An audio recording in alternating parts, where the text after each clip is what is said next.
अब हम लोग आते हैं रेस्पिरेशन इन प्लांट्स। तो जितने भी लिविंग सेल्स हैं, चाहे वो एनिमल हो प्लांट हो, ठीक है, उनको काम करने के लिए क्या चाहिए होता है?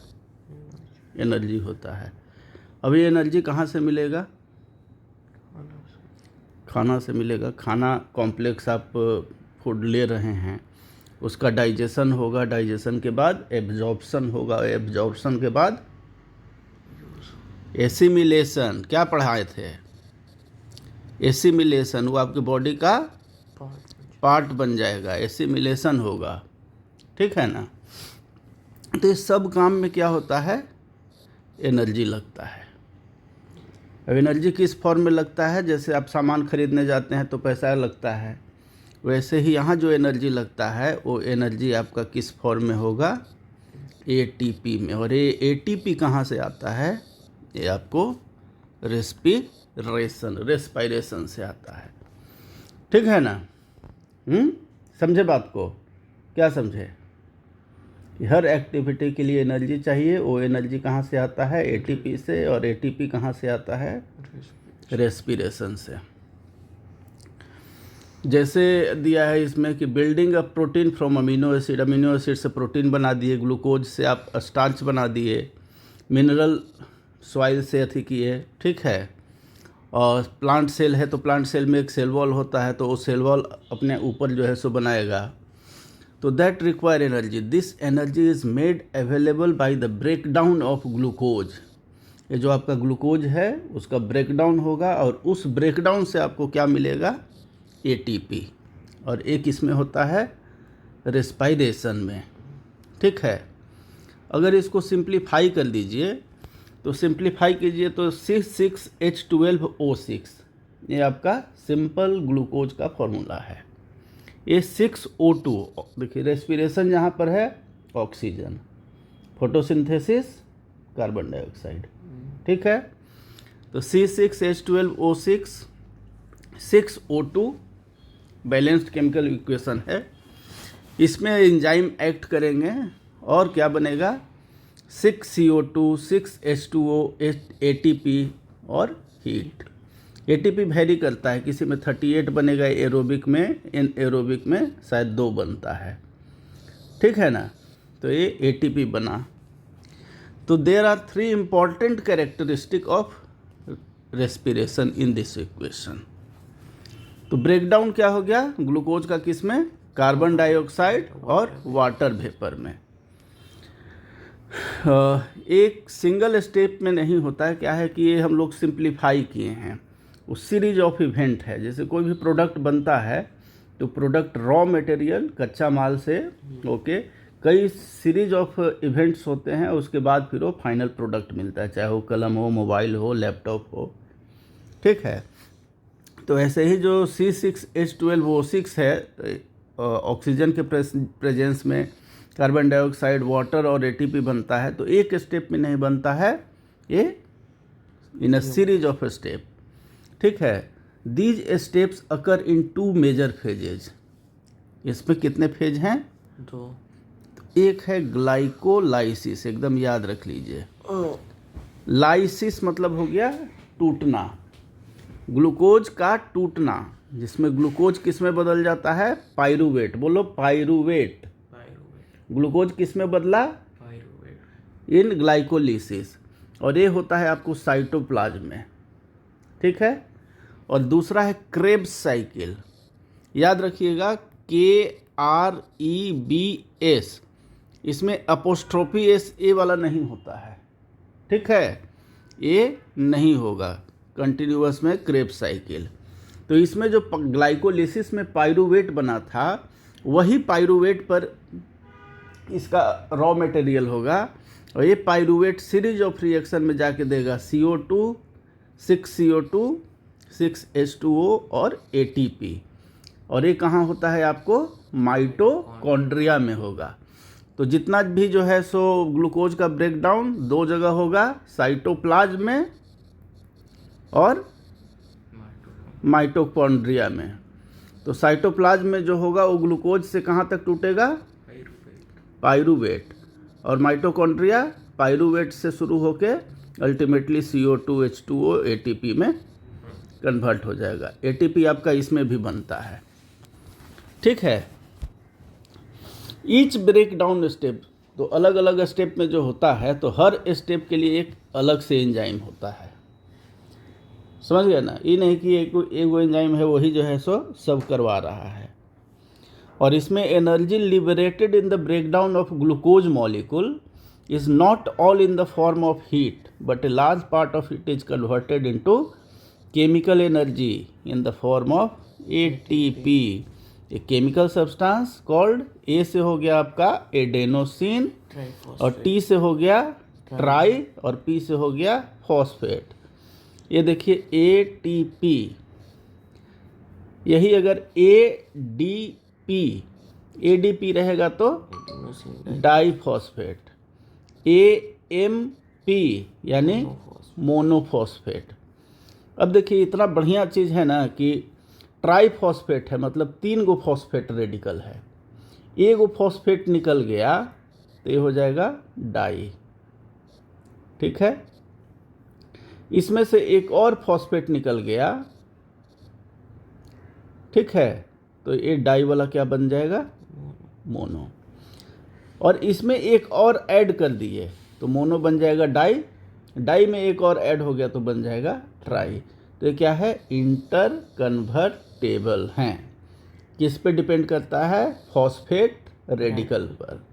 तो फॉस्फेट रेडिकल जैसे ऐड होगा तो हायर इसमें जाएगा, और फॉस्फेट रेडिकल टूटेगा तो फिर वो लोअर रेंज में ADP AMP इस तरह से जाएगा, ठीक है। समझ गए इस बात को। एक सिंगल स्टेप में नहीं होता है, साइटोप्लाज्म में होगा ग्लाइकोलिसिस, और क्रेब्स साइकिल कहाँ हो जाएगा, माइटोकॉन्ड्रिया में। अब देखिए when energy in the form of ATP is used, the ATP जो है सो आपको कन्वर्ट हो जा रहा है किसमें, ADP जो भी हम लोग पढ़ रहे थे, और अगर अवेलेबल हो जा रहा है तो फिर वापस जो है सो ADP कन्वर्ट होके ATP में हो जाएगा। तो 1 मोल ग्लूकोज का जो है कंप्लीट ऑक्सीडेशन हो जाने पर कितना मॉलिक्यूल ATP का देगा, याद रहेगा। ATP जो है सो आपका एनर्जी करेंसी ऑफ सेल बोला जाता है। All activities inside a living cell need energy, सबको एनर्जी चाहिए जो भी एक्टिविटी हो रहा है, और वो एनर्जी किससे मिलता है, ATP से। तो इसलिए ATP को एनर्जी करेंसी ऑफ सेल बोलते हैं। अब इसमें देखिए डायग्राम से आपको कुछ कुछ क्लियर होगा कि फूड का ब्रेकडाउन हुआ ग्लूकोज का, तो क्या क्या निकला, CO2 निकल गया, H2O निकल गया, साथ में हमको energy in the form of ATP मिला, और साथ में कुछ हीट है जो लिबरेट हो गया, ठीक है ना। अब जो एनर्जी है ये आपको वेरियस काम में इस्तेमाल होगा। तो एनर्जी जो ATP है, देखिए एक फॉस्फेट निकल गया, एक फॉस्फेट निकल गया तो ये किस में बदल गया, ADP में, और इसी ADP में एक फॉस्फेट ऐड हो गया तो ये किस में बदल गया, ATP में, और यही ATP आपको एनर्जी यूज्ड इन वर्क, यही ATP आपको सारे एक्टिविटीज़ को सुचारू रूप से चलाने में मदद करता है, ठीक है। कोई दिक्कत। अब आता है कि लिविंग सेल्स में जो है ना मेटाबॉलिक एक्टिविटीज़ जो होते हैं 2 तरह के होते हैं, तोड़ फोड़ एक होता है और एक बनाना, घर बन भी रहा है घर टूट भी रहा है। तो ऐसे ही जो है सो एक होता है एनाबॉलिक, एनाबॉलिक मीन्स कंस्ट्रक्ट हो रहा है, बन रहा है। बायोसिंथेटिक यानी बायो मतलब लाइफ हो गया, लिविंग ऑर्गेनिज्म में सिंथेसिस हो रहा है प्रोसेस में, ठीक है। तो एनाबॉलिक क्या हो गया, कंस्ट्रक्टिव बायोसिंथेटिक प्रोसेस। तो इसमें क्या होता है, इट कंज्यूम्स एनर्जी। कोई भी चीज़ बन रहा है तो उसमें आपको एनर्जी चाहिए ना, घर बनाने में ज़्यादा एनर्जी लगता है कि घर तोड़ने में, ऑब्वियस है घर बनाने में लंबा टाइम लगता है, तोड़ने के लिए तो एक ही दिन में समतल हो जाता है, ठीक है। और दूसरा है कैटाबॉलिक, कैटाबॉलिक में क्या होता है, डिस्ट्रक्टिव, टूट रहा है, ब्रेक डाउन हो रहा है इस प्रोसेस में, तो ये क्या करता है, एनर्जी देता है for use by the organism. और एनाबॉलिज्म और कैटाबॉलिज्म को आप ऐड कर दीजिएगा तो हो जाएगा मेटाबॉलिज्म। मेटाबॉलिज्म में दोनों आ जाएगा, एनाबॉलिज्म भी और कैटाबॉलिज्म भी। तो रेस्पिरेशन जैसा देख रहे हैं, यह है ब्रेकिंग डाउन प्रोसेस यानी कि कैटाबोलिक। ठीक है ना। रेस्पिरेशन क्या है? फोटोसिंथेसिस एनाबोलिक, कारण कि उसमें सिंथेसिस हो रहा है। By which living cell oxidise करता है ग्लूकोज को और carbon dioxide release, water vapour release और एनर्जी रिलीज। ठीक है। ये हो गया आपका मेटाबॉलिक एक्टिविटीज। कितने तरह का? एना कैटा। रेस्पिरेशन क्या है? अब आते हैं हम लोग रेस्पिरेशन और बर्निंग। ये दोनों जो है सो एक तरह से काम लगभग सेम है, लेकिन दोनों में बहुत डिफरेंस है। इसके बारे में करते हैं। Sometimes respiration is compared with burning such as burning of coal. दोनों में सिमिलरिटी क्या हो गया कि बोथ लिबरेट, एक तो जो है सो आपको एटीपी के रूप में और थोड़ा सा हीट, और ये वाला जो है सो खाली हीट के रूप में बर्निंग ऑफ कोल। ठीक है ना। Both give end product CO2 and water. Similarity पूछ देगा तो आपको क्या हो गया कि both liberate energy, respiration in the form of ATP and heat and burning of coal in the form of heat, and both gives the end product carbon dioxide and water vapor, but this comparison is only superficial.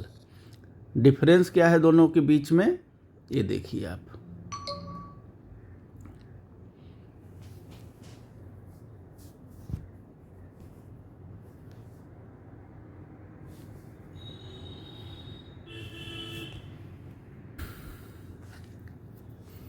तो अब इनका difference जो है, respiration burning, ये है cellular process. कहाँ होता है? सेल के अंदर होगा। और ये कहाँ होगा? Non cellular process. इसका सेल से कोई लेना देना। ये बॉडी टेम्परेचर पे होगा। रेस्पिरेशन क्या होगा? Cellular at body temperature in a series of chemical steps होंगे, एक बार में नहीं, एंजाइम्स के थ्रू होंगे, बायोकेमिकल प्रोसेस होंगे। एनर्जी जो है सो आपको एटीपी और सम हीट के रूप में निकलेंगे, और लाइट एनर्जी का इसका प्रोडक्शन नहीं होगा। इसमें कोई लाइट एनर्जी नहीं बनता है। लेकिन बर्निंग क्या है? नॉन सेलुलर प्रोसेस, बाहर में जलता है। हाई टेम्परेचर इसमें चाहिए, इसमें बॉडी टेम्परेचर चाहिए। इस सिंगल स्टेप में बर्निंग होता है, लेकिन इसमें रेस्पिरेशन में सीरीज ऑफ केमिकल स्टेप्स होंगे। ये कैरीड आउट बाय इंजाइम्स था, तो इंजाइम्स की जगह यहाँ ये हीट हो जाएगा। ये बायोकेमिकल था, ये फिजिको केमिकल था। फिजिको केमिकल में मतलब फिजिकल एंड केमिकल इन्वायरमेंट सिर्फ इन्वॉल्व है। ठीक है। जबकि इसमें बायोकेमिकल, लाइफ के अंदर माने लिविंग बीइंग के अंदर केमिकल रिएक्शंस हो रहे हैं, और ये फिजिकल इन्वायरमेंट में केमिकल रिएक्शन हो रहा है। फिजिकल इन्वायरमेंट जो आपका बाहर का है।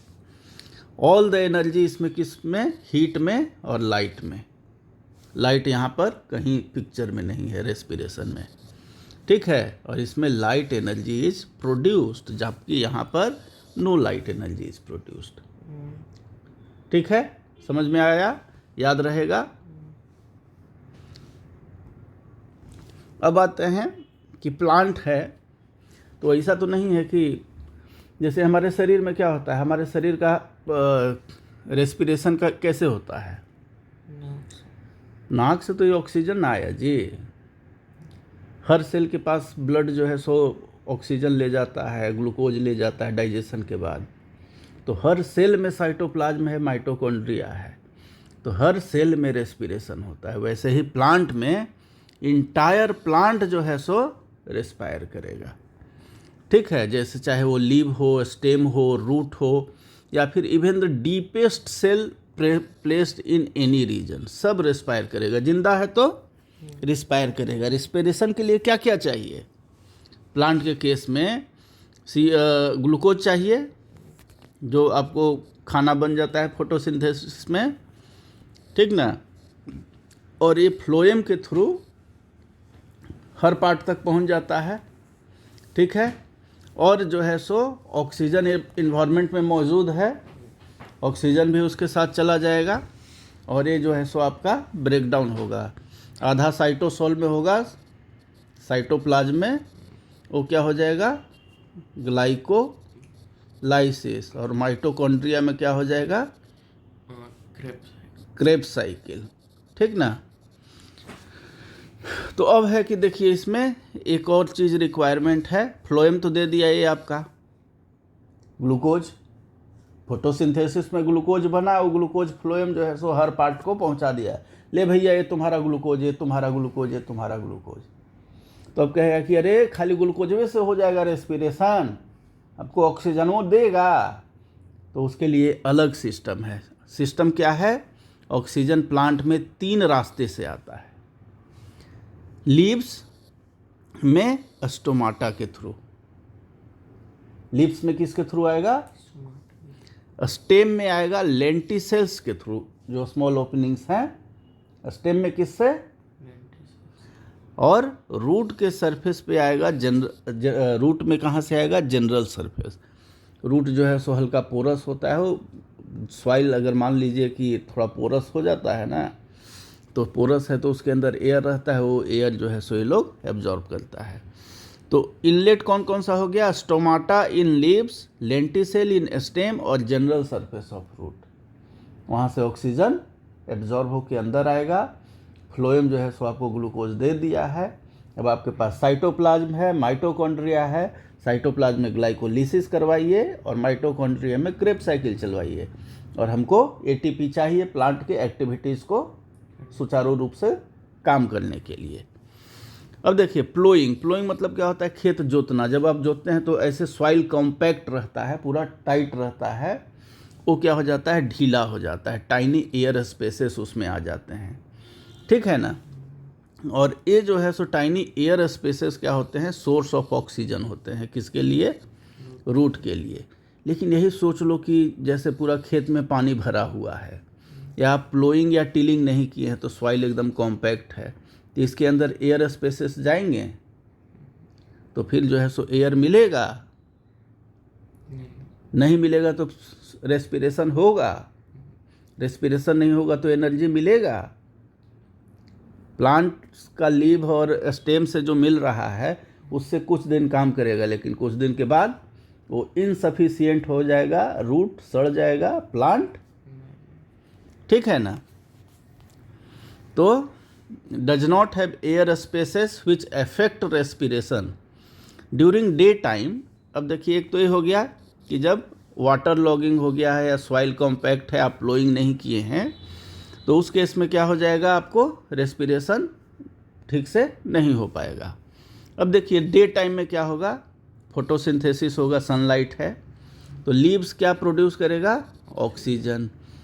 और ये ऑक्सीजन जो है सो some of which is used in respiration, कुछ ऑक्सीजन जो है सो रेस्पिरेशन में यूज होगा और बाकी बाहर निकल जाएगा एटमॉस्फेयर में। The carbon dioxide produced during respiration, respiration में कार्बन डाइऑक्साइड यूज हो रहा है, तो वो जो है सो कौन यूज कर लेगा, फोटोसिंथेसिस के लिए क्या चाहिए, 6CO2 + 6H2O, यही है ना। तो आप रेस्पिरेशन में जो कार्बन डाइऑक्साइड रिलीज हो रहा है वो जो है सो फोटोसिंथेसिस में चला जाएगा, और फोटोसिंथेसिस में जो ऑक्सीजन आ रहा है वो कौन यूज कर लेगा, तो दोनों एक दूसरे पे डिपेंडेंट हैं ड्यूरिंग डे टाइम, ठीक है ना। Serves as a raw material of photosynthesis. At night even the leaves obtain oxygen from the atmosphere. हम लोग बोलते हैं ना कि प्लांट ऑक्सीजन छोड़ता है, तो कब छोड़ता है, दिन में छोड़ता है, कारण कि फोटोसिंथेसिस दिन में होता है, रात में वह भी ऑक्सीजन लेता है एटमॉस्फेयर से, और क्या देता है, गिव्स आउट कार्बन डाइऑक्साइड।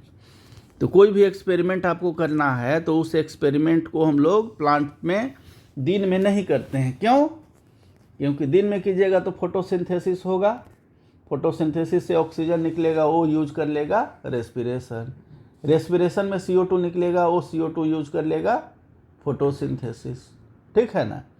तो इसलिए रात में या उसको ब्लैक कपड़ा से ढक के तब हम लोग एक्सपेरिमेंट करते हैं। अब आते हैं रेस्पिरेशन का टाइप। दो तरह का टाइप होता है, एक तो एरोबिक और दूसरा anaerobic.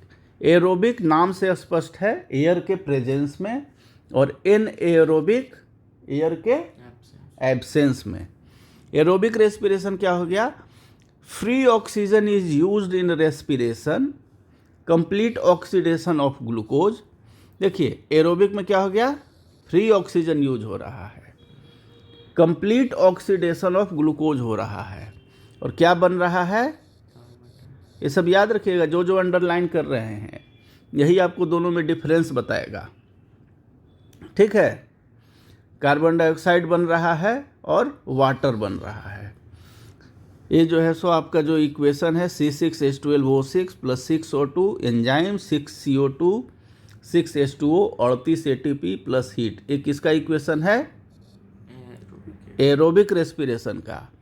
Respiration proceeds only when oxygen, जब तक ऑक्सीजन प्रेजेंट है। अगर ऑक्सीजन प्रेजेंट नहीं है तो एरोबिक रेस्पिरेशन नहीं होगा। इसीलिए इसको बोलते हैं एरोबिक या ऑक्सीबायोटिक। ठीक है ना, ऑक्सीजन इन्वायरमेंट में प्रेजेंट है वो रेस्पिरेशन। सिमिलरली एनएरोबिक रेस्पिरेशन में क्या होता है? Certain parts of the plant including fruits और सीड, फ्रूट और सीड जो है एनएरोबिक रेस्पिरेशन टेम्पोररीली करते हैं in the absence of oxygen. तो सबसे पहले देखिए फ्री ऑक्सीजन अवेलेबल था, यहाँ पर क्या हो गया? Absence of oxygen. In this type of respiration glucose molecule is incompletely, इसमें क्या था? कंप्लीट था, यहाँ पर incompletely broken down into ethanol. इसमें क्या है? और इसमें क्या था? कार्बन डाइऑक्साइड एंड वाटर, यहाँ पर बन गया ethanol. And carbon dioxide with release of a small quantity of energy. इसमें देखिए 38 था, इसमें आया आपको 2, तो इसका इक्वेशन हो जाएगा C6H12O6। ऑक्सीजन यहाँ पर इसमें नहीं रहेगा, और ये बन जाएगा क्या? इथाइल अल्कोहल या इथेनॉल, साथ में CO2 और कम एनर्जी 2 ATP।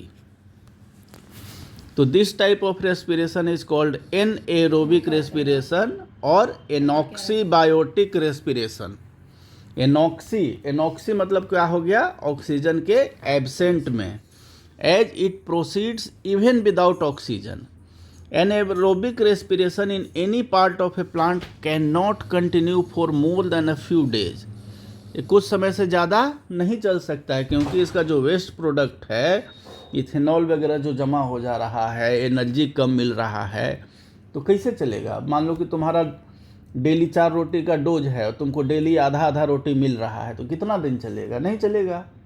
तो सिमिलरली ये कुछ दिन से ज़्यादा नहीं चल सकता है, और पार्ट क्या हो जाएगा? अल्टीमेटली डेथ हो जाएगा। लेकिन कुछ माइक्रो ऑर्गेनिजम्स और हैं, जैसे कुछ बैक्टीरिया हो गए, फंजाई हो गए, तो सिर्फ एनएरोबिकली ही रेस्पायर करते हैं। ठीक है, इवन द जर्मिनेटिंग सीड जो जर्मिनेट कर रहा है, वो उसको अगर ऑक्सीजन नहीं मिला तो वो भी कैसे रेस्पिरेशन होगा? उसका एनएरोबिकली ही होगा। तो समझ गए दोनों में डिफरेंस, दिक्कत? अब देखिए वही जो हम लोग पढ़ रहे थे, दोनों में डिफरेंस। पहला तो हो गया ऑक्सीजन विदाउट ऑक्सीजन। ठीक है, इंड प्रोडक्ट्स पे आइए तो कार्बन डाइऑक्साइड, वाटर, इसमें इथाइल अल्कोहल और CO2। इसमें complete breakdown glucose, incomplete breakdown glucose. Large quantity हो गया 38 ATP 2 ATP। Occurs normally through out life, ये ज़िंदगी भर चलते रहता है प्लांट की लाइफ में, लेकिन ये क्या करता है? शॉर्ट पीरियड के लिए चलता है। ठीक है, याद रहेगा पक्का? अब आते हैं हम लोग कुछ एक्सपेरिमेंट पे। तो अब हम लोग experiments on respiration in plant के बारे में देखते हैं। सबसे पहला है कि proof that oxygen is used up in respiration. Respiration में ऑक्सीजन का यूज हो रहा है, ख़त्म हो जा रहा है ये करने के लिए। तो इसके लिए क्या किए, एक स्टैंड है, स्टैंड पे लगाए, ठीक है। इसमें आप जर्मिनेटिंग बीन्स रखे हैं, ठीक है, और एक में डेड बीन रखे हैं। जर्मिनेटिंग बीन मीन्स ये रेस्पिरेशन करेगा, डेड बीन्स रेस्पिरेशन नहीं करेगा। वेट कॉटन ऊल आप रख दिए हैं इसमें, सो दैट वो पानी प्रोवाइड करेगा। इसमें भी वेट कॉटन ऊल और एंटीसेप्टिक भी ऐड करते हैं। एंटीसेप्टिक क्यों? क्योंकि ये डेड है ना, तो डेड है तो इसमें इन्फेक्शन पकड़ सकता है, फंगल ग्रोथ वगैरह हो सकता है, बैक्टीरियल ग्रोथ हो सकता है, तो इसलिए, ठीक है। अब इसमें सोडा लाइम डाले हैं, ठीक है। इस जो लिक्विड है इसमें सोडा लाइम का काम क्या हो गया कि जो भी है, सोडा लाइम का क्या काम हो गया, इसमें जो कार्बन डाइऑक्साइड निकलेगा, कार्बन डाइऑक्साइड इसके साथ कंबाइन करके वो लाइम वाटर को मिल्की करता है, यही होता है ना। Carbon dioxide.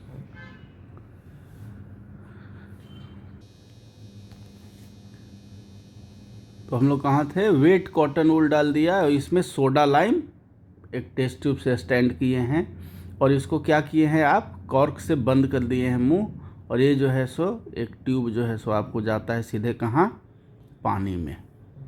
अब देखिए इसमें होता क्या है, इसमें होगा यही कि जर्मिनेटिंग सीड है, जिंदा है, रेस्पिरेशन होगा, रेस्पिरेशन के बाद क्या निकलेगा, ऑक्सीजन नहीं, रेस्पिरेशन के बाद कार्बन डाइऑक्साइड। तो ये कार्बन डाइऑक्साइड कौन एब्जॉर्ब कर लेगा, सोडा लाइम में पहले ही ये रखने के लिए। तो इसमें जो एयर था ना, वो एयर जो है सो फ्लास्क में एयर तो रहेगा ना, तो ये एयर को कुछ यूज अप करेगा, ठीक है। एयर में से ऑक्सीजन है उसको यूज करके कार्बन डाइऑक्साइड रिलीज करेगा, ये कार्बन डाइऑक्साइड ए एब्जॉर्ब कर लेगा। तो इसके अंदर जो है सो कुछ वैक्यूम टाइप का क्रिएट होगा। पहले से एयर जितना था CO2 एब्जॉर्ब कर लिया, O2 एब्जॉर्ब किया, O2 एब्जॉर्ब करके फिर O2 कौन एब्जॉर्ब किया, से सीड्स। CO2 कौन एब्जॉर्ब कर लिया, सोडा लाइम। O2 रिलीज थी एब्जॉर्ब करके फिर ये CO2 देता है, तो ये CO2 फिर कौन एब्जॉर्ब कर लिया, सोडा लाइम। तो इसमें एयर कम होगा ना, तो एयर कम होगा तो थोड़ा वैक्यूम टाइप का क्रिएट होगा, तो यहाँ से क्या हो जाएगा, पानी ऊपर खींचेगा। तो इसमें देख लीजिए पानी का लेवल इतना है, ये लेवल है आपका पानी का। लेकिन इस केस में देखिए डेड सेल्स हैं, तो ये रेस्पिरेशन नहीं करेंगे। इसमें जितना कार्बन डाइऑक्साइड है कौन एब्जॉर्ब कर लेगा, और कोई ना ऑक्सीजन निकल रहा है ना कार्बन डाइऑक्साइड रिलीज हो रहा है, ठीक है। तो उस केस में क्या हो जाएगा, इसमें जो कार्बन डाइऑक्साइड था ये जो एब्जॉर्ब कर लिया, तो इसमें थोड़ा सा एयर कम हो गया। अब एयर कम हो गया तो ये सक्शन करके उतना खींच लिया एयर इसमें, तो इसमें जो है सो फ्लूइड का लेवल ये रहेगा और इसमें लेवल इतना रहेगा, ठीक है। तो इससे हमको क्या पता चलता है कि oxygen is used up in respiration. देखिए flask A contains germinating bean seeds and flask B has dead seeds with some antiseptic. Antiseptic कौन सा यूज किए, कार्बोलिक एसिड, किस लिए, बैक्टीरियल डीके को कम करने के लिए। वेट कॉटन जो है सो वाटर दिया, ठीक है, और mixture of sodium hydroxide and calcium oxide, ये है आपका सोडा लाइम, ठीक ना। इसको हम सस्पेंड करके रखे हैं किस लिए, टू एब्जॉर्ब कार्बन डाइऑक्साइड। कुछ दिनों के बाद आप क्या देखिएगा कि डिलीवरी ट्यूब, कौन सा है डिलीवरी ट्यूब, डिलीवरी ट्यूब जो है ये आपका डिलीवरी ट्यूब है, डिलीवरी ट्यूब।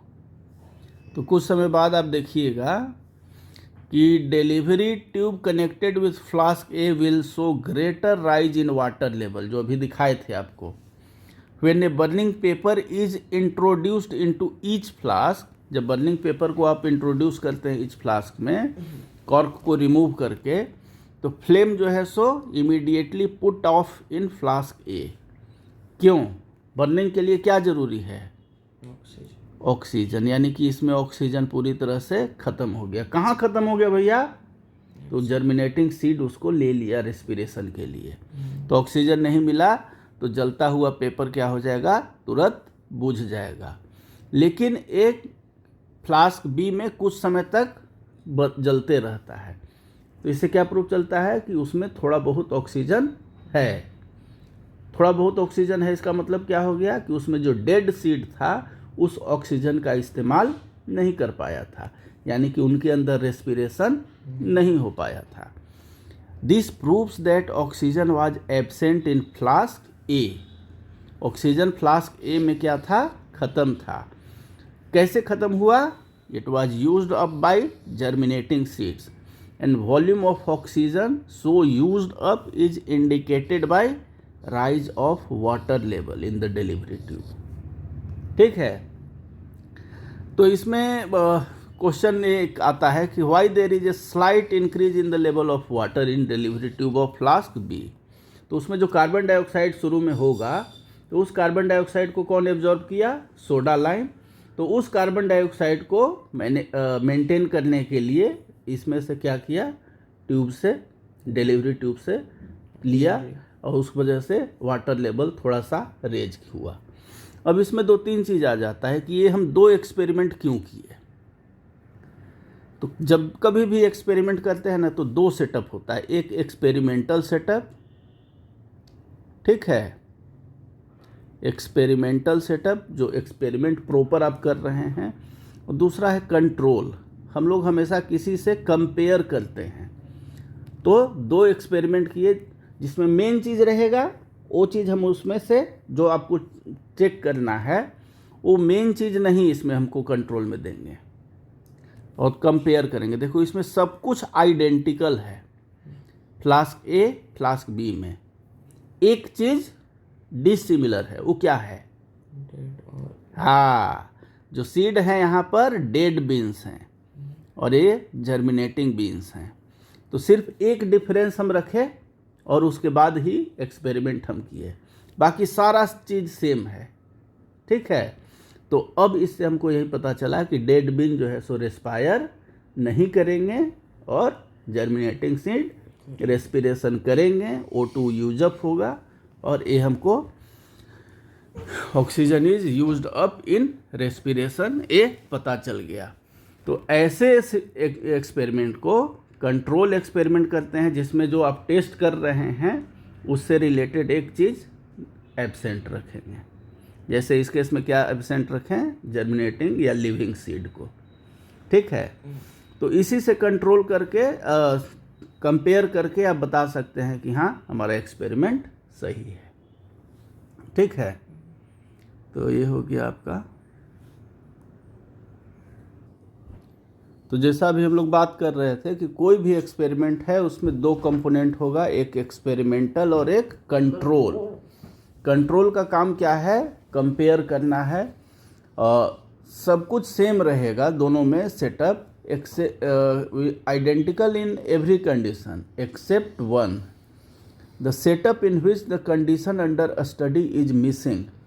जैसे उसमें क्या था? रेस्पिरेशन में O2 यूज होता है, यह प्रूफ करना था। तो रेस्पिरेशन कौन करेगा? Germinating seed. तो उसमें से जर्मिनेटिंग सीड की जगह पर क्या कर दिए? डेड सीड, जो रेस्पिरेशन नहीं कर सकता है। ठीक है ना, तो ये हमारा हो गया कंट्रोल। अब हम कह सकते हैं कि देखिए जो डेड था वो रेस्पिरेशन नहीं किया, वो O2 यूज नहीं किया, लेकिन ए लिविंग था जर्मिनेटिंग सीड, रेस्पिरेशन किया, O2 यूज किया। तो इस तरह से हम लोग कह सकते हैं कि oxygen is used up in respiration. ठीक है, अब आते हैं हम लोग दूसरा एक्सपेरिमेंट। दूसरा एक्सपेरिमेंट कहता है कि कार्बन डाइऑक्साइड रेस्पिरेशन में जो प्रोड्यूस होता है इसको प्रूव करने के लिए। ठीक है, तो एक फ्लास्क लिए, इसके अंदर क्या किए, वेट कॉटन वूल, किस लिए, वाटर के लिए। ठीक है, इसमें आप बीन को सोक करके भिगा के रखें। ठीक है, और एक में क्या रखे, बॉइल्ड बीन रखे। तो बॉइल्ड बीन क्या हो गया आपका, डेड हो गया। ठीक है, ये रेस्पिरेशन करेगा नहीं करेगा, ठीक ना। तो इसमें जो सोक्ड बीन है, तो सोक्ड बीन क्या करेगा, रेस्पिरेशन करेगा, इसमें जो भी ऑक्सीजन है उसको यूज अप करेगा, ऑक्सीजन क्या करेगा, ये ले लेगा, और ये CO2 क्या करेगा, रिलीज कर देगा। ठीक है ना, इसमें न तो ये ऑक्सीजन लेगा और न CO2 छोड़ेगा, जो पहले जितना था उतना ही। अब इसमें क्या होगा, O2 का मात्रा कम हो जाएगा और CO2 का मात्रा बढ़ जाएगा। Very good, very very good. ठीक है, अब इसका धीरे से कॉर्क निकालिए, एक टेस्ट ट्यूब में लाइम वाटर ले लीजिए। ठीक है, और देखिए कार्बन डाइऑक्साइड गैस जो होता है हेवियर देन एयर। ठीक है, हेवी है देन एयर। तो जैसे इसको धीरे से अगर ये करेंगे हम लोग, तो ये क्या होगा कि भारी है ना, तो ये नीचे से ऐसे फ्लो होके इसमें आ जाएगा। सेक कीजिए, थोड़ा सा सेक कीजिएगा, तो ये lime water will be milky. Milky क्यों हो जाएगा, calcium carbonate, bicarbonate, carbonate, CaO हो गया plus CO2, CaCO3, lime water है ना, CaOH2O, कैल्शियम कार्बोनेट बनाएगा कि बाइकार्बोनेट बनाएगा, लाइम वाटर मिलके, जो भी हो। ठीक है, क्लियर। इसी चीज़ को देखिए, इसमें दिया हुआ है कि आप 2 फ्लास्क ले लीजिए AB। ठीक है, कॉटन वूल दे दिए गीला, जो वाटर प्रोवाइड करेगा। सोक्ड सीड लिए P या बीन का, फ्लास्क A में रखिए, और बॉइल्ड सीड जो डेड है B में रखिए। साथ में डेड जहाँ पर भी है एंटीसेप्टिक या कार्बोलिक एसिड डालना है, किस लिए, बैक्टीरियल या फंगल ग्रोथ को रोकने के लिए। ठीक है, द फ्लास्क आर सिक्योरली कॉर्क्ड, मैंने बाहर से हवा अंदर आना नहीं चाहिए और अंदर का जाना नहीं चाहिए। ठीक है, और बाकी सारा कंडीशन सेम रहेगा, लाइट, टेम्परेचर। कुछ दिन के बाद देखा जाएगा कि seed in flask A will be found to have clearly germinated. Flask A वाला जो था वो जर्मिनेट कर लिया है, और फ्लास्क B में कोई जर्मिनेशन नहीं हुआ। क्यों, डेड है। अब गैस में जो है सो उसको हमको टेस्ट करना है by removing the cork and tilting the flask over a test tube containing lime water, aqueous solution of calcium hydroxide.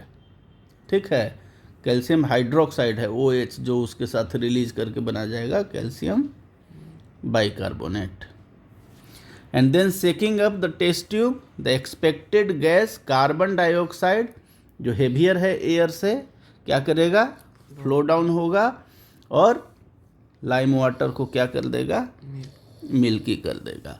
इससे प्रूफ होता है कि इसमें कार्बन डाइऑक्साइड है। ठीक है, लेकिन फ्लास्क B में कोई कार्बन डाइऑक्साइड प्रोड्यूस नहीं हुआ है, तो वो जो है सो लाइम वाटर को मिल्की नहीं करेगा। तो इससे क्या प्रूफ होता है, कंक्लूजन हमेशा एक्सपेरिमेंट में लिखना है। Hence it has been proved that germinating seeds give out carbon dioxide. ठीक है, नेक्स्ट टेस्ट है, इसी को दूसरे तरीके से करने का देखिए कोशिश किया है। इसमें क्या किया, एक सीरीज ऑफ फ्लास्क ले लेते हैं, 1 2 3 4। ये बाहर से आप एयर लिए। अब ये देखिए, इस ट्यूब को पानी के अंदर, पानी नहीं KOH सॉल्यूशन है, क्या है, KOH। तो इसमें जो भी कार्बन डाइऑक्साइड है वो KOH एब्जॉर्ब कर लेगा। ठीक है, अब इसमें एयर कंटिन्यूसली आ रहा है, ये एयर जो है सो इसके थ्रू आएगा, और इसमें ये है देखिए लाइम वाटर। ठीक ना, अगर इसमें कोई भी CO2 होता तो ये लाइम वाटर क्या हो जाता, मिल्की हो जाता। तो ये मिल्की नहीं हो रहा है, क्योंकि सारा कार्बन डाइऑक्साइड किस में एब्जॉर्ब हो गया, KOH सॉल्यूशन में। ठीक है, अब यहाँ से एयर जा रहा है, और इसमें देखिए जर्मिनेटिंग सीड है। ठीक है, इसमें एयर जा रहा है, जर्मिनेटिंग सीड रेस्पिरेशन करेगा, उसके लिए ऑक्सीजन चाहिए, तो ये एयर जो है सो क्या दे रहा है, ऑक्सीजन। ऑक्सीजन। रेस्पिरेशन के बाद ये क्या दे दिया, ऑक्सीजन दे दिया। रेस्पिरेशन के बाद क्या रिलीज होगा, अब ये देखो CO2 यहाँ से जाएगा इसमें, ये भी देखिए नीचे लाइम वाटर में नीचे तक है, तो लाइम वाटर में गया CO2, तो लाइम वाटर क्या हो गया, मिल्की। ठीक है, मिल्की जब हो गया तो इससे क्या प्रूफ हुआ कि देखिए इधर से तो कार्बन डाइऑक्साइड नहीं आ रहा था, यहाँ तक तो कार्बन डाइऑक्साइड नहीं आ रहा था क्योंकि लाइम वाटर यहाँ पे मिल्की नहीं हुआ है, यानी कि ये CO2 आया कहाँ से, यहाँ तक नहीं आया था, तो बगल में यही है, यहीं से आ सकता है। और यहाँ से कैसे आया, तो यहाँ से तो सिर्फ हम ऑक्सीजन दे रहे थे, तो यहाँ से हुआ कि ये रेस्पायर किया, रेस्पिरेशन किया, रेस्पिरेशन करने के बाद इसमें CO2 रिलीज हुआ जो इसको मिल्की कर दिया। ठीक है, तो वही सेम एक्सपेरिमेंट, वो एक्सपेरिमेंट क्या था कि carbon dioxide produce during respiration, उधर था oxygen is used up in respiration. दो एक्सपेरिमेंट तुम्हारा हो गया। ठीक है, अब आते हैं तीसरा एक्सपेरिमेंट।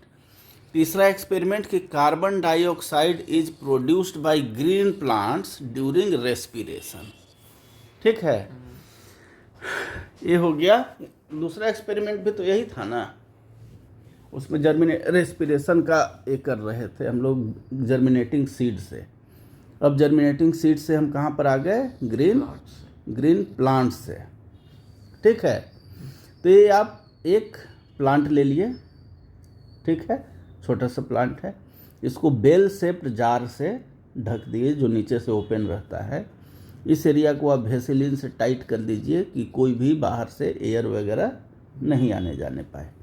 कॉर्क लगा दिए, कॉर्क में जो दो ओपनिंग है उससे दो ट्यूब आप यू शेप्ड डाल दिए। दोनों साइड फ्लास्क में लाइम वाटर है। ठीक है, आपका इधर से एयर जा रहा है, इस एयर में सोडा लाइम बीच में है। ये सोडा लाइम क्या करता है, CO2 को एब्जॉर्ब कर लेता है। तो ये जो आ रहा है इसमें विदाउट CO2 आ रहा है, लाइम वाटर मिलके नहीं हो रहा है। यहाँ से बाकी एयर का पार्ट जिसमें ऑक्सीजन भी है ये आया कहाँ, इसमें बेल शेप्ड जार में। इस ऑक्सीजन का इस्तेमाल किया और क्या प्रोड्यूस किया, इससे ऑक्सीजन आया और ये CO2 रेस्पिरेशन में बना। ये CO2 इसके थ्रू गया इस लाइम वाटर में और इस लाइम वाटर को क्या कर दिया, मिल्की कर दिया। ठीक है, तो इससे क्या पता चलता है कि जो एयर आ रहा था उसमें कार्बन डाइऑक्साइड था, क्यों नहीं था, यस, और लाइम वाटर मिल्की नहीं किया, इसका प्रूफ है। लेकिन फिर यहाँ से जो बाहर आ रहा है इसमें तो बड़ा गड़बड़ हो जा रहा है, इसमें तो लाइम वाटर मिल्की हो जा रहा है। लाइम वाटर मिल्की हो गया मतलब ये क्या इंडिकेट करता है कि कार्बन डाइऑक्साइड आया है। तो कार्बन डाइऑक्साइड इसमें कहाँ से आया, इसी में से आया होगा। तो प्लांट से कैसे आया, तो भाई ये ऑक्सीजन को लिया, CO2 को छोड़ा, रेस्पिरेशन हुआ और ये लाइम वाटर को मिल्की कर दिया। तो इससे क्या पता चलता है कि carbon dioxide is produced by green plants during respiration. ठीक है, ये एक्सपेरिमेंट समझ में आया। वही चीज़ इसमें दिया हुआ है, देख लीजिए आप। स्मॉल पॉटेड प्लांट जैसे जेरेनियम करके लिए बेल जार ऊपर से ढक दिए और इसको ग्लास शीट पे लिए हैं सो दैट वो इक्वल उसका ये रहे, और साथ में रिम और सब कुछ को आप वेसेलिन से सील कर दिए। सील करने का मतलब है एयर टाइट कर दीजिए, बाहर से एयर नहीं जाएगा। ठीक है, बाहर से एयर हम लोग वो एपरेटस के थ्रू ला रहे हैं, पाइप जो है सो बीच में सोडा लाइम लगा हुआ है जो कार्बन डाइऑक्साइड को एब्जॉर्ब कर लेता है। लाइम वाटर में जाता है फ्लास्क ए जो इस साइड वाला था, तो लाइम वाटर मिल्की नहीं होता है, इसका मतलब इसमें कार्बन डाइऑक्साइड नहीं है। अब यहाँ से एयर जाता है इसमें बेल शेप्ड वाले में। बेल शेप्ड वाले में क्या हुआ, सिर्फ ऑक्सीजन आ रहा है और ये जो प्लांट है रेस्पिरेशन दिया, और इसमें से जो जा रहा है ट्यूब इसमें लाइम वाटर में, तो CO2 जो निकल रहा है, CO2 क्या किया, इसको मिल्की कर दिया। मिल्की कर दिया मतलब CO2 प्रोड्यूस हुआ। तो अब देखिए इसमें एक और चीज़ दिया है, it is necessary that this experiment is carried out in dark. क्यों? हाँ, नहीं तो ये जो CO2 रिलीज हो रहा है ना, वो CO2 यूज कर लेगा फोटोसिंथेसिस में, तो आप एक्सपेरिमेंट प्रूफ नहीं कर पाएंगे, ठीक है ना। और the bell jar is completely covered by a piece of black cloth to prevent photosynthesis, क्योंकि कार्बन डाइऑक्साइड जो भी रहेगा वो यूज हो जाएगा इन सिंथेसिस ऑफ स्टार्च, ठीक है। नेक्स्ट है कि heat is evolve during respiration. Heat जो है सो निकलता है रेस्पिरेशन के दौरान। वो इक्वेशन हम लोग पढ़े थे ना, C6H12O6 + 6O2 एंजाइम के प्रेजेंस में 6CO2 + 6H2O + ATP + हीट। तो हीट निकलता है, ये आप कैसे शो करेंगे? तो दो थर्मोफ्लास्क के लिए, थर्मोफ्लास्क मतलब टेम्परेचर अंदर का अंदर बाहर का बाहर, मिक्सअप नहीं होने देगा, ठीक है। उसमें आप ले लीजिए 30 ग्राम पी या बीन सीड, ठीक है ना। एक में देखिए जर्मिनेटिंग सीड लीजिए, एक में डेड सीड लिए हैं, साथ में एंटीसेप्टिक कार्बोलिक एसिड डाले हैं, ठीक है। अब ये जो है सो थर्मामीटर इसमें दोनों में लगाए हैं, ठीक है। इसमें भी थर्मामीटर, इसमें भी थर्मामीटर, टेम्परेचर ये करने के लिए। कुछ समय बाद देखते हैं क्या कि इस थर्मामीटर में टेम्परेचर यहाँ तक आ गया है और इसमें यही है। तो ये जो राइज हुआ है, ये किसकी वजह से राइज हुआ है? रेस्पिरेशन। जर्मिनेटिंग सीड है तो ये रेस्पायर करेगा ना। वेट कॉटन वूल है, इससे आपका एयर और ये दोनों आते रहेगा, मॉइस्चर, ठीक है ना। तो इससे क्या पता चलता है कि जर्मिनेटिंग सीड रेस्पायर कर रहा है। रेस्पायर करेगा तो हीट जनरेट होगा, वो हीट कौन पकड़ रहा है? थर्मामीटर में उसका रीडिंग आ रहा है। तो ये पता चल गया कि heat is evolve during respiration, ठीक है। नेक्स्ट आता है एनएरोबिक रेस्पिरेशन। ये भी इम्पॉर्टेंट है, बड़ा इम्पॉर्टेंट है। वो जो आप बैरोमीटर वगैरह फिजिक्स में बनाए थे ना, उसी तरह का कुछ सेटअप है। देखिए एक है टेस्ट ट्यूब है, इसमें आप जर्मिनेटिंग सीड डाल दिए और पूरा मरकरी से भरा हुआ है। इसमें भी मरकरी है, ये मरकरी है, ठीक है। तो यहाँ पर एयर है, कोई एयर नहीं है, तो यहाँ पर जो भी रेस्पिरेशन होगा तो क्या होगा? एनएरोबिक। एनएरोबिक में क्या निकलता है? CO2 निकलता है। तो CO2 यहाँ पर जमा हो जाएगा, ये मरकरी को ये नीचे पुश कर देगा, ठीक है ना। तो ये जो निकला है, तो इससे आपको पता चलेगा कि इसमें, फिर इसको आप टेस्ट कर सकते हैं, लाइम वाटर इसमें डालेंगे तो उससे भी हो जाएगा। हाँ, तो इसमें देखिए 8 to 10 सोक्ड और पील्ड उसका छिलका उतारा हुआ। क्यों? भिगाया हुआ और छिलका उतारा हुआ टेस्ट ट्यूब लिए, क्योंकि वो आसानी से एब्जॉर्ब करेगा, ठीक है ना। वाटर और ये सब कुछ, रेस्पिरेशन उसमें गैस इवॉल्व जल्दी होगा, कारण कि पूरा सरफेस एरिया ना एक्सपोज हो गया। Fill the test tube with mercury, invert the test tube in a beaker filled with mercury. The seeds will be completely surrounded by mercury. कोई ऑक्सीजन नहीं रहेगा। लगभग 2 दिन के बाद देखिएगा कि level of mercury test tube में फॉल करता है, किसमें? जिसमें जर्मिनेटिंग सीड डाला हुआ है। And the liberated gas will be found to be carbon dioxide. कैसे पता करेंगे? एक तो यह है कि चलिए सारा मरकरी को आप ड्रेन कीजिए, उसमें लाइम वाटर डालिए, वो मिल्की हो जाएगा। दूसरा ऐसे भी कर सकते हैं, carbon dioxide can be tested by introducing A stick of potassium hydroxide, KOH इसमें डालेंगे। एक स्टिक है KOH का, उसको अंदर टेस्ट ट्यूब में डालेंगे तो क्या करेगा? डिजॉल्व कर देता है ना, which will float up through mercury on coming in contact with the gas will absorb carbon dioxide। पीछे वाले इसमें जो ऐसे आप देखे होंगे एक्सपेरिमेंट था ना, ये देखिए KOH सॉल्यूशन। तो KOH सॉल्यूशन क्या किया था? CO2 को डिजॉल्व कर दिया था। तो सिमिलरली इस वाले एक्सपेरिमेंट में क्या करेगा? KOH का स्टिक डालेंगे ना पोटेशियम हाइड्रोक्साइड का, तो इसमें जो भी CO2 है उसको क्या कर देगा, डिजॉल्व कर देगा, और डिजॉल्व जैसे ही किया यहाँ से तो गैस खत्म, तो मरकरी ऊपर, फिर वापस मरकरी भर जाएगा ऊपर तक, फिर रेस्पिरेशन होगा, फिर डाउन होगा, फिर KOH स्टिक लगाइए, CO2 डिजॉल्व कर देगा और फिर मरकरी का लेवल ऊपर उठ जाएगा, ठीक है ना। And level of mercury will again rise. A similar control experiment जिसमें हम जर्मिनेटिंग सीड की जगह पर क्या डाले थे, डेड सीड, तो उसमें ऐसा कुछ भी नहीं होगा, no gas will be liberated. Peeling off the seed coat of the germinating seed before introducing them into the test tube में hastens the outward diffusion of CO2। जो सीड कोट था ना, उसका सीड कोट धीरे धीरे release करेगा। Seed coat आप हटा दीजिए, छिलका छील दिए, तो वो क्या है, तेजी से इवॉल्व करेगा, ठीक ना। अब आता है रेस्पिरेशन और फोटोसिंथेसिस में डिफरेंस, बहुत इंपॉर्टेंट। फोटोसिंथेसिस क्या होगा, इसके लिए क्लोरोफिल जरूरी है, बिना क्लोरोफिल के फोटोसिंथेसिस नहीं होगा। जबकि रेस्पिरेशन किस में होगा, सारा लिविंग सेल में, उसके पास क्लोरोफिल हो नहीं हो कोई दिक्कत नहीं है।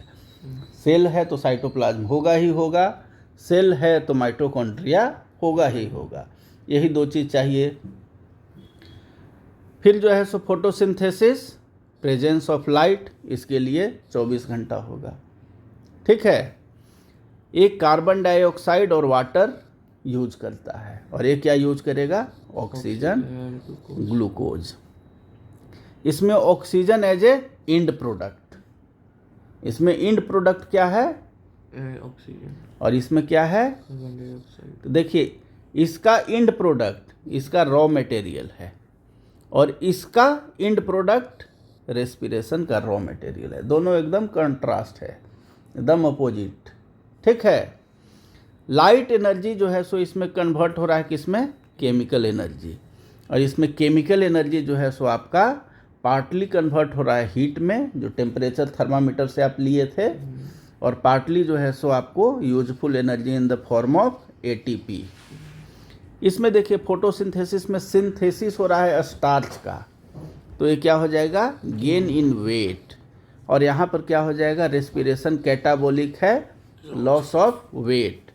इसमें देखिए फूड है, मैन्युफैक्चर हो रहा है ग्लूकोज, ठीक है, और इसमें फूड जो है सो ब्रोकन डाउन या ऑक्सीडाइज्ड, ठीक है।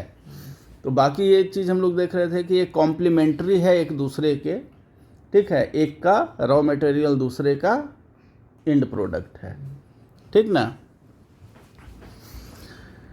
तो ये हो गया आपका डिफरेंस फोटोसिंथेसिस रेस्पिरेशन में, याद रखना है, ठीक है।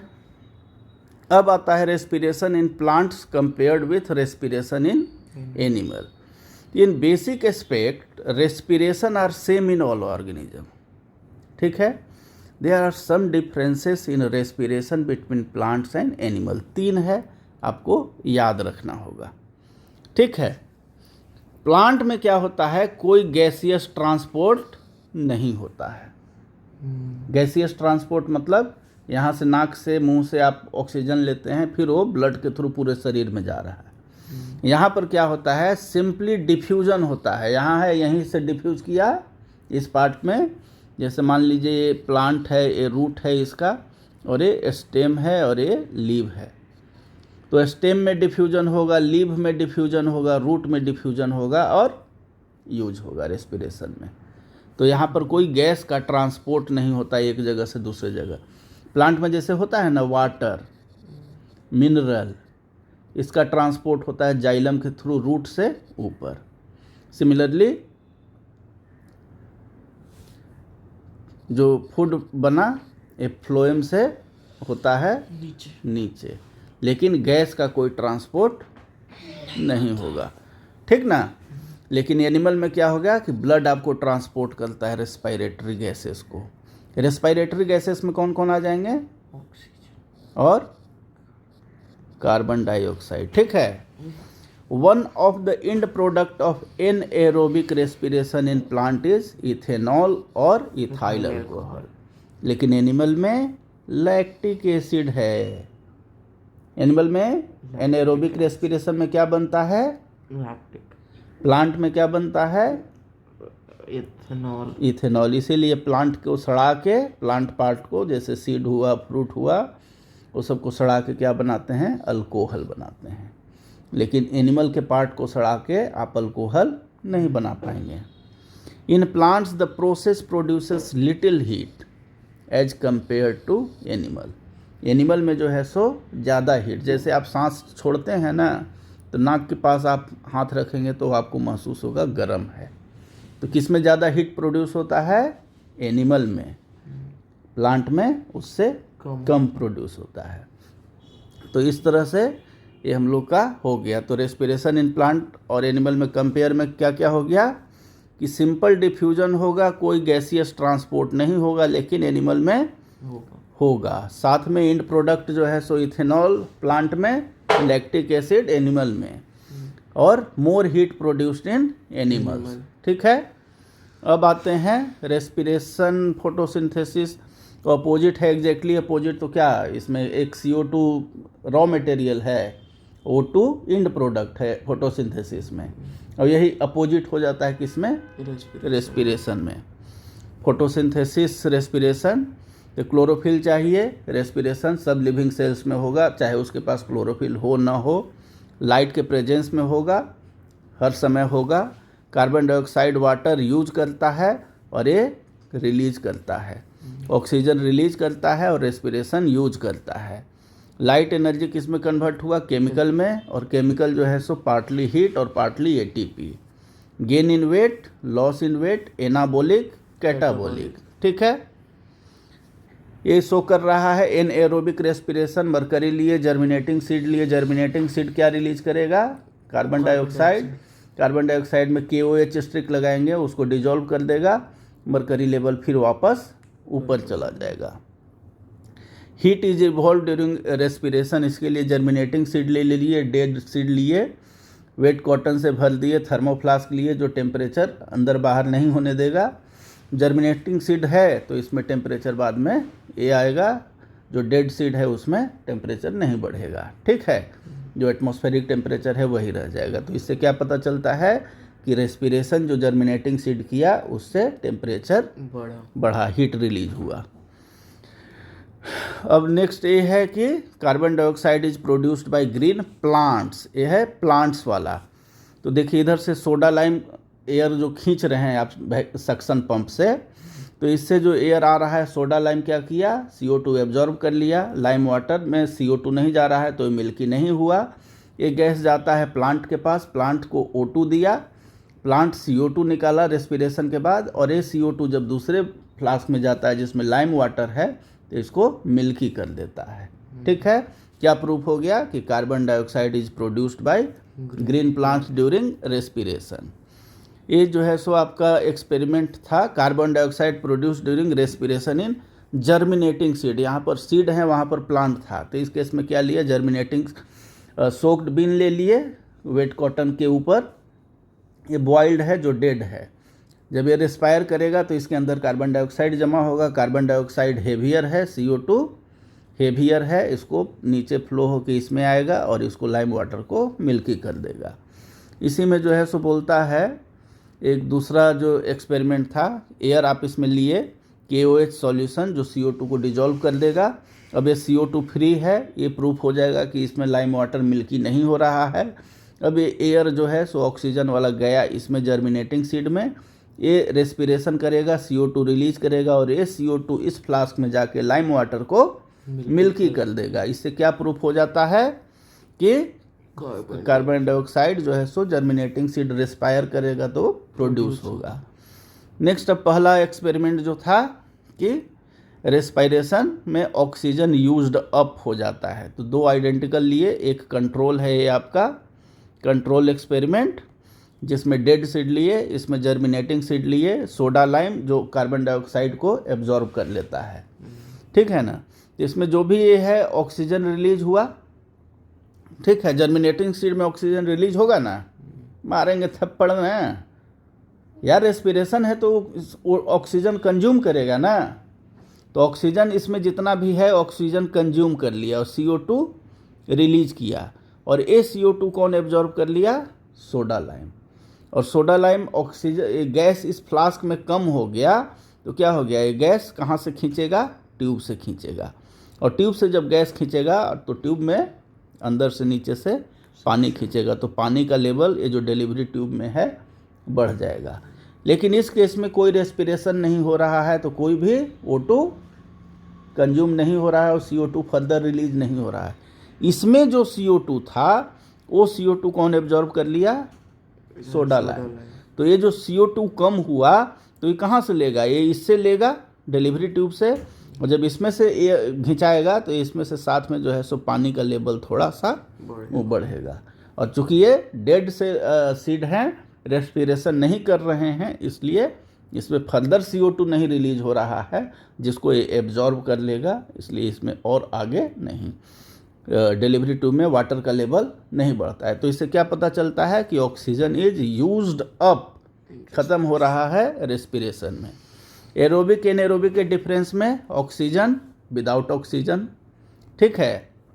End products carbon dioxide water, और इसमें कार्बन डाइऑक्साइड और इथाइल अल्कोहल।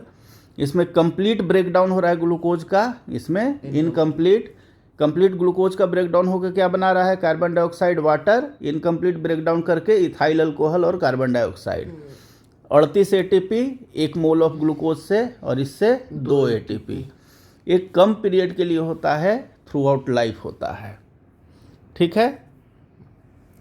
रेस्पिरेशन, तो यही चीज़ हम लोग पढ़े। एरोबिक को ऑक्सीबायोटिक और एनऑक्सीबायोटिक कहेंगे, ठीक है।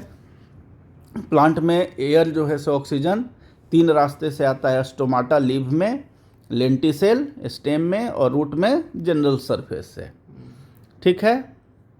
दिन में हम लोग ये नहीं करते हैं, क्यों नहीं करते हैं? क्योंकि दिन में रेस्पिरेशन में जो CO2 निकलेगा वो CO2 फोटोसिंथेसिस में यूजअप हो जाएगा, इसलिए या तो डार्क में करते हैं या डार्क कलर्ड क्लोथ से ढक देते हैं। रेस्पिरेशन और बर्निंग में डिफरेंस, ठीक है। रेस्पिरेशन एंड बर्निंग में रेस्पिरेशन बर्निंग में डिफरेंस में देख लीजिए, सेलुलर इन नॉन सेलुलर बाहर में होगा, बॉडी टेम्परेचर पे होगा, हाई टेम्परेचर पे। सीरीज ऑफ केमिकल स्टेप, ढेर सारा सीरीज होगा, इसमें सिंगल स्टेप हो जाएगा, एंजाइम के थ्रू, हीट के थ्रू। बायोकेमिकल लिविंग सेल्स में हो रहा है, और फिजिको केमिकल मैंने फिजिकल इन्वायरमेंट में हो रहा है। एनर्जी आपका ATP और थोड़ा सा हीट, इसमें जो है सो हीट पूरा और थोड़ा लाइट, ठीक ना। इसमें लाइट एनर्जी नॉट प्रोड्यूस्ड, इसमें लाइट एनर्जी प्रोड्यूस्ड, ठीक है। ये हो गया आपका रेस्पिरेशन बर्निंग। तो एनाबोलिक प्रोसेस, कैटाबोलिक प्रोसेस, ये तो समझ ही गए आप। ये जो ATP से ADP, ADP से AMP फॉस्फेट निकलते जाएगा, ये हो जाएगा ATP आपका एनर्जी करेंसी ऑफ सेल है, ठीक है। This is all about respiration in plants.